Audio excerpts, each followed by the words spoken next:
যারা নেতৃত্ব দিয়েছেন, আমরা ওই ধরনের মানুষকেই আমরা উপজেলায় স্থান দেব, নেতৃত্ব দেওয়ার সুযোগ দেব।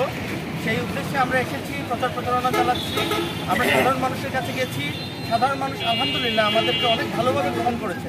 আমরা জগন্নাথপুর এলাকাতে এসে ওনার যে রেসপন্স পেয়েছি সেটা সত্যি আমরা গর্বিত।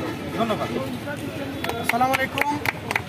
সম্মানিত দর্শকবৃন্দ, আপনারা দেখতে পাচ্ছেন আজকে আমরা গণ অধিকার পরিষদের বার্তা নিয়ে জগন্নাথপুর উপজেলায় আমাদের সহযোদ্ধাদের নিয়ে আমাদের শ্রমিক অধিকার পরিষদের সুনামগঞ্জ জেলার সভাপতি সহ তানোর নেতৃত্বে আমরা গণ অধিকার পরিষদের দায়িত্বশীলরা সুনামগঞ্জ জেলার আমরা আজকে গণ অধিকার পরিষদের এই প্রচারের আমাদের যে মূল লক্ষ্য গণতন্ত্র, অধিকার, ন্যায় বিচার, জাতীয় স্বার্থ এগুলাকে আমরা ধারণ করে আমরা বিভিন্ন লোক নুরবাই সালাম নিন, গণ অধিকার পরিষদে যোগ দিন, এই স্লোগানকে সামনে রেখে আমরা আজকের প্রচারের যে সর্বশেষ ব্রিফিং সেটা হচ্ছে যে আমরা আজকে এখানে দিয়েছি। খুব মানুষের আশ্বাস পেয়েছি।